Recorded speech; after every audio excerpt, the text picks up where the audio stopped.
My friends, you and I have all faced moments in life when everything seemed to fall into darkness. We encounter illness, pain, loss, and even death. But it is precisely in those moments that faith becomes the only light guiding us through the night of doubt and despair. Today, I want to share with you a true story, a story that completely changed my life, and I believe it can do the same for you. My name is Michael. I'm an ordinary American man living in a small town in Texas. I have a happy family, a loving wife, and 2 wonderful children. I work in construction, a demanding job, but I love it because I see the results of what I build with my own hands every day. My life was going well. But then, everything collapsed in a single spring afternoon. I remember clearly the day I was diagnosed with stage 4 lymphoma. The doctors told me my chances of survival were very low. I had only a few months to live, they said, and their eyes could not hide the sorrow. I returned home silently, trying to stay composed in front of my wife and kids, but once the bedroom door closed, I fell to my knees and cried like a child. I didn't cry because I was afraid to die, but because I felt I would be leaving my wife and children alone. I felt helpless. In the early days after the diagnosis, I was like a ghost. I couldn't sleep, I lost my appetite, and slowly, I began to lose hope. I even thought about giving up treatment altogether. But one night, while sitting in the dark, I remembered God. I had been a believer as a child. I went to church with my mother, sang hymns, and prayed. But life had gotten busy and gradually pulled me away from my faith. That night, I prayed. It wasn't a polished or memorized prayer, but a desperate cry from the depths of my heart. Lord, if you can hear me, please save me. I don't know if I deserve it, but please give me more time. I want to live, not for myself, but for my wife, for my children. I began to pray every day. Every morning, I thanked God that I was still alive. Every evening, I knelt down and talked to Him like a child returning to his father. I asked not only for healing but also for peace in my soul. And slowly, I felt something change inside me. Not physically at first, but spiritually. I began to feel peace. I was no longer afraid of dying. I felt I wasn't alone. My family began to pray with me. My wife organized group prayer sessions with friends from our church. We read the Bible together and sang the hymns I used to sing as a boy. The community around me joined in. They sent messages, prayers from all over, even from people I had never met. I started to realize that faith wasn't just a personal relationship between me and God, it was also a bond between people, united through Him. Throughout 3 months of treatment, I went through chemotherapy while maintaining a daily life of prayer. I kept a journal to thank God, and I shared small daily testimonies on social media. In the beginning, my body was breaking down. I lost my hair, I vomited, I felt weak. But my soul was growing stronger. I began to feel the presence of God in every moment, in every breath. And then, the miracle happened. In the 4th month, I went in for a full scan. The doctors were stunned. The tumor had shrunk significantly, so much so that they couldn't believe the scan results. They asked to retest, and the results were the same.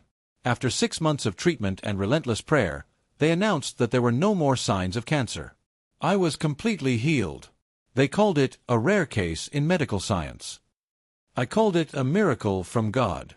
I was healed not just physically. I was spiritually reborn.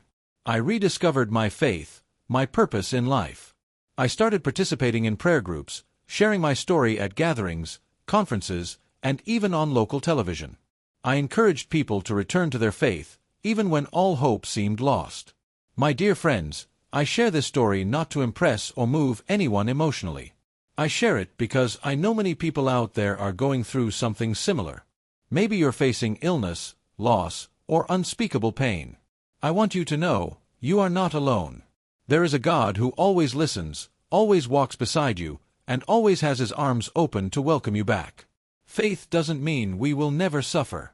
Faith means that even in suffering, we are not alone.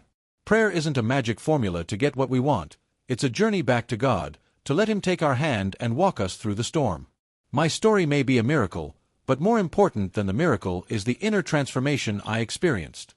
I learned that healing isn't just about a healthy body, it's about a soul freed from fear, resentment, and doubt. You and I may live in different places, face different challenges or illnesses, But we all meet at the same point: faith. Hold on to it, even when everything seems to fall apart. Because I firmly believe that miracles aren't far away, they live in each of your sincere prayers. I live to testify to that. The story I just shared is true, and it continues every day, in every breath, in every thank you I send to God.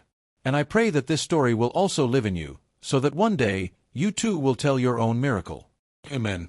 What happened after the doctors declared me cancer-free was even more incredible in some ways than the healing itself. It was as if my second life had just begun. Suddenly, everything I used to take for granted, the sunrise, the laughter of my children, the smell of fresh bread in the morning, became sacred moments I cherished with all my being. And with each new day, I felt a growing responsibility to share what I had experienced. You see, it wasn't just about telling people I was healed. It was about showing them that faith works, that prayer is not passive. It's active. It's transformative. It connects you to something far greater than yourself. So I began to speak. First, it was just a testimony at our local church. Then a neighbor invited me to speak at a men's fellowship. Soon after, a pastor from another town called. Before I knew it, I was standing on stages with a microphone in my hand, telling people, God still heals.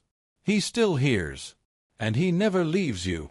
But the more I shared, the more I encountered others who were desperate for healing, not just from cancer, but from depression, addiction, broken relationships, bitterness, and fear. People lined up after every talk to cry on my shoulder, to ask how I had prayed, to ask me to pray for them. And I did. With every story I heard, I saw reflections of myself in the days before I surrendered to God. One man I met named Carlos was struggling with liver failure.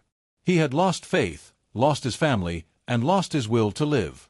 We sat together for hours one night. He didn't say much at first, but eventually he broke down, and we prayed. For weeks afterward, we texted prayers to one another.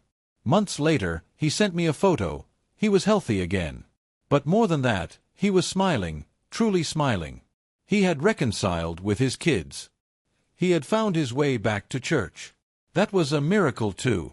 I tell you this not to build up myself, but to show you that when we let God use our pain, it becomes a tool for healing others. Our scars, when surrendered to Him, become bridges for someone else's journey.